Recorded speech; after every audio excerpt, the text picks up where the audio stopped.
नमस्ते।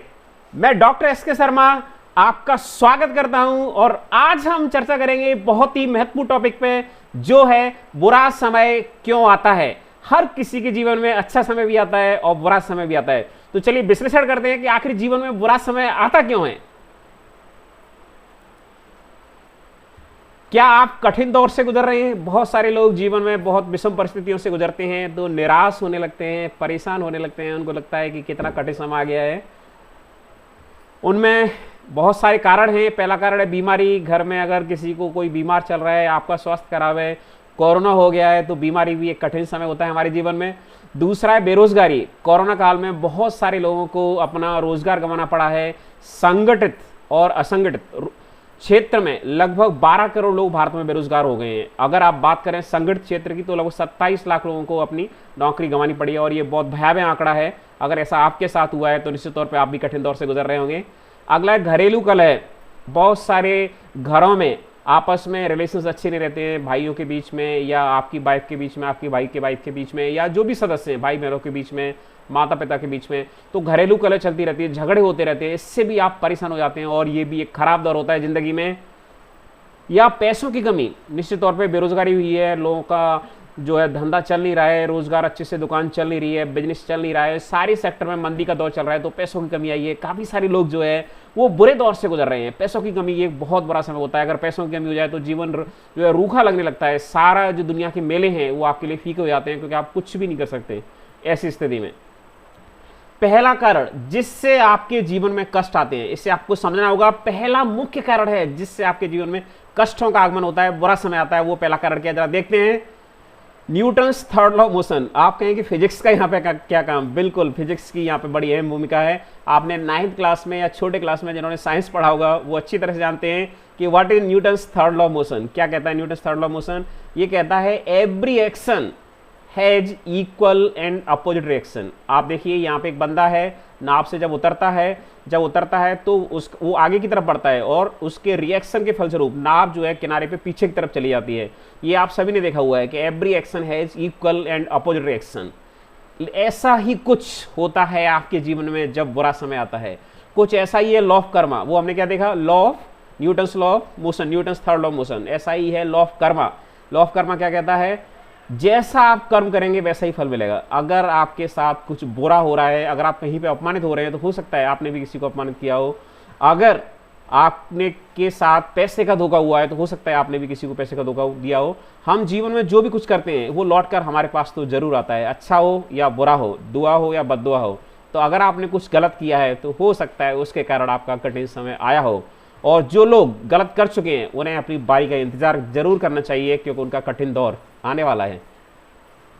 दूसरा कारण है गलती आपकी नहीं है, बल्कि किसी और ने आपके साथ गलत किया है। शुरुआत आपने नहीं की है, किसी और ने कदम उठाया है, तो निश्चित तौर पे उसके जीवन में लागू होगा लॉ ऑफ कर्मा। उसने गलत किया है तो उसके साथ गलत होने वाला है, आपकी गलती नहीं है।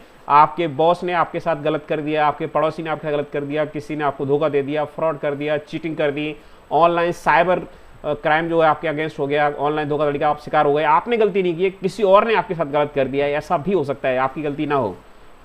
चिंता ना करें, यह बुरा समय जल्दी बीत जाएगा। जब किसी दूसरे के कारण से आपके जीवन में बुरा समय आता है तो ये स्थायी नहीं होता है, ये बहुत जल्दी बीत जाता है। ये हवा के झोंके के माफिक आता है, आया और गया।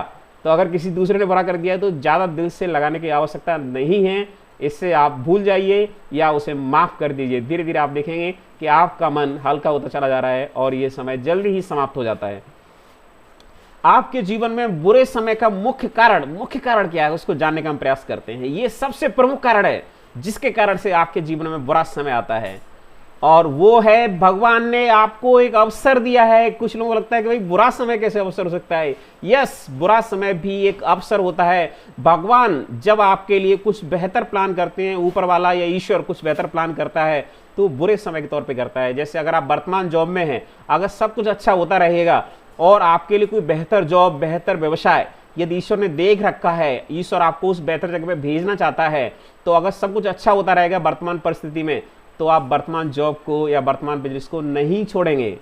ऐसी स्थिति में क्या होगा? खराब समय का आना जरूरी है। जैसा आपको याद होगा, अमिताभ बच्चन ने जब प्रोडक्शन हाउस शुरू किया, अमिताभ बच्चन कॉर्पोरेशन लिमिटेड, तो उनकी कंपनी नहीं चली, उनके ऊपर कर्ज हो गया। तो भगवान ने उनको एक अवसर दिया, भाई प्रोडक्शन करना आपका काम नहीं है बच्चन साहब, आपको एक्टिंग करनी है। फिर फाइनली वो यश चोपड़ा के पास गए, उन्हें मोहब्बतें फिल्म मिली और उसके पश्चात केबीसी से उन्होंने शुरुआत की और जो भी उनकी परेशानियां थी वो धीरे धीरे समाप्त होती चली गई। मतलब ईश्वर ने उन्हें एक मौका दिया ये समझने का कि तुम्हें करना क्या है, तुम्हें प्रोडक्शन कंपनी नहीं खोलनी है, तुम्हें एक्टिंग ही करनी है बच्चन साहब। जीवन को बेहतर तरीके से समझने के लिए हमने आपको एक उदाहरण से स्पष्ट किया कि ईश्वर आपको अवसर देता है ताकि आप जीवन को बेहतर तरीके से समझ पाएं। कई बार आपका अच्छा समय चलता रहता है तो आपके अंदर हो सकता है प्राउड आ जाए, ईगो आ जाए, आप जो है लोगों की कदर करना आरंभ ना करें, आप बेहतर पैसे की कदर ना करें, आप रिलेशंस की कदर ना करें। तो खराब समय जब आता है तो आप लोगों की कदर करने लगते हैं, रिश्तों की कदर करने लगते हैं, आप चीज़ों को, जिंदगी को बेहतर तरीके से, बेहतर ढंग से समझने लगते हैं। तो ये एक अनुभव को, आपके अनुभवों को, अनुभवों से आपको अमीर बनाने के लिए आता है। जीवन में आप कभी हारते नहीं हैं, या तो आप सीखते हैं या आप जीतते हैं। तो ये आपके सीखने के लिए समय आता है, दोस्तों और दुश्मनों को समझने के लिए। कई बार आपके इर्द गिर्द ऐसे दोस्त आपको नजर आते रहते हैं जो लगता है आपको बहुत खास हैं, बहुत खास हैं। जब भी आप पार्टी देना चाहते हैं तुरंत आपके साथ चल पड़ते हैं, रेस्टोरेंट पर आप जा रहे हैं, आपके साथ 4 लोग खड़े हुए हैं खिलाइए मस्ती करने के लिए। लेकिन बुरा समय आपको पहचान कराता है कि कौन है आपका असली दोस्त और कौन है आपका असली दुश्मन, क्योंकि बहुत सारे लोग जिम्मेदार होते हैं आपका बुरा समय लाने के लिए। कहा भी गया है कि संकट काल परखिए चारी, संकट काल में 4 चीजों की परीक्षा करनी चाहिए, धीरज, धर्म, मित्र और नारी। इन 4 चीजों की परीक्षा होती है। तो धैर्य की, कई बार संकट काल आने पे कुछ लोग क्या करते हैं, आत्महत्या से कदम उठा लेते हैं या फ्रस्ट्रेट होने लगते हैं, डिप्रेस होने लगते हैं, अवसाद से घिर जाते हैं। तो धैर्य की परीक्षा होती है। दूसरा धीरज, धर्म, धर्म की परीक्षा होती है कि आप अपने धर्म के मार्ग पर अड़े रहेंगे या धर्म को त्याग देंगे। मित्र, आपके मित्रों की परीक्षा होती है, कठिन समय में आपके कौन मित्र हैं।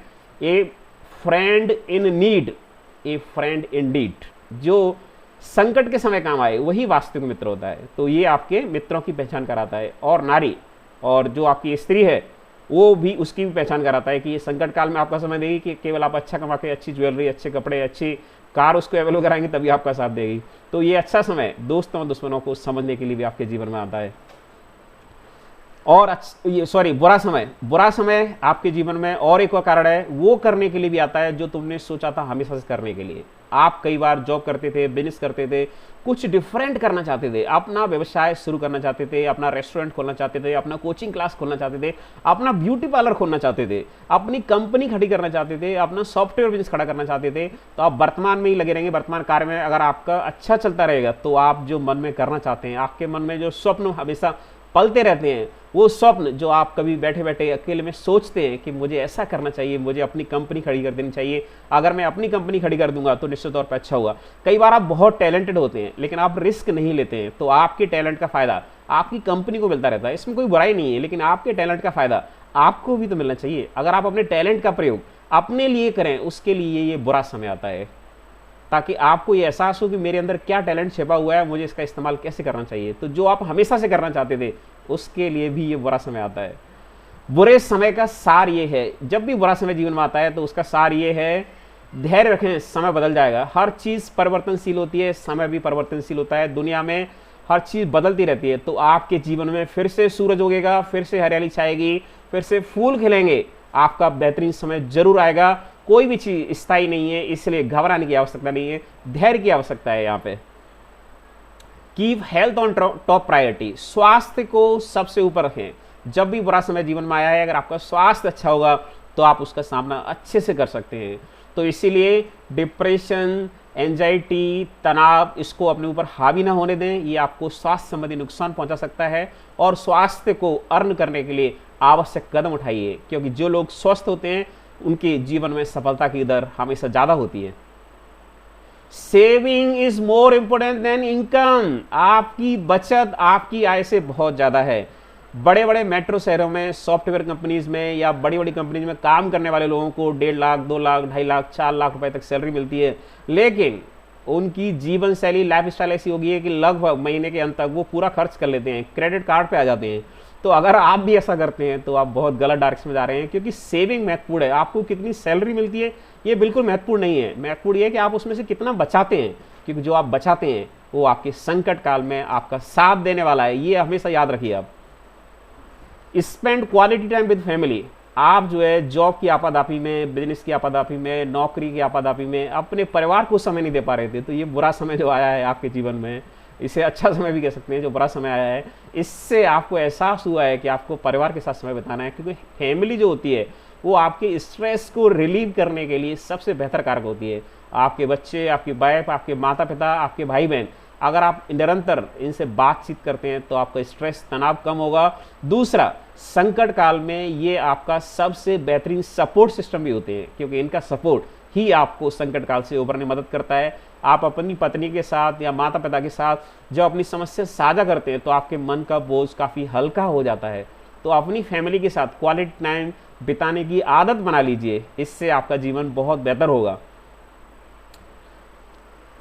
अपने शौक को ही अपना व्यवसाय बनाएं। अभी तक आप जो भी करते आ रहे थे, लेकिन जीवन में खराब समय आ गया है, तो आप महसूस कीजिए आपका शौक क्या है, आपका इंटरेस्ट क्या है। आपको कुकिंग अच्छा लगता है, आपको कुकिंग अच्छा लगता है, एक रेस्टोरेंट की शुरुआत कीजिए।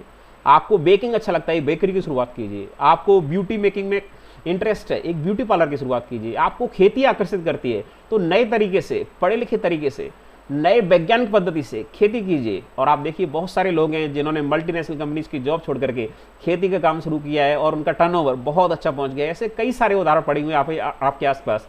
आप उन्हें गौर से देखेंगे तो आप पाएंगे कि हमारे यहाँ ये माना जाता है कि खेती जो है फायदे का सौदा नहीं है, लेकिन पढ़े लिखे लोगों के ऊपर इस बात की जिम्मेदारी है कि इस धारणा को तोड़ें, इस मिथक को तोड़ें।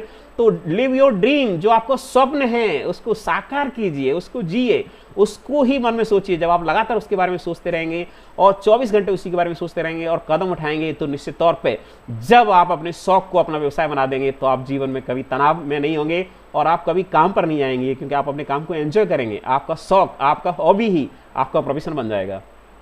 एंड लास्ट सजेशन है, ये सबसे महत्वपूर्ण है, अंतिम सलाह जो आपके लिए है, इसे सदैव स्मरण रखिए, वो है अपने जीवन में कम से कम आय के 2 स्रोत अवश्य रखिए। अगर आपके पास इनकम का एक से ज्यादा स्रोत होगा तो संकट काल का सामना करने की आपके पास बेहतरीन शक्ति होगी, फ्लेक्सिबिलिटी होगी, टॉलरेंस लेवल आपका हाई होगा। अगर आपके पास एक ही सोर्स ऑफ इनकम है, अचानक से वो ठप पड़ जाता है, आपका पैसा डूब जाता है, तो सेकंड सोर्स ऑफ इनकम एक बफर की तरह काम करेगा और वो आपको जरूर बचाएगा।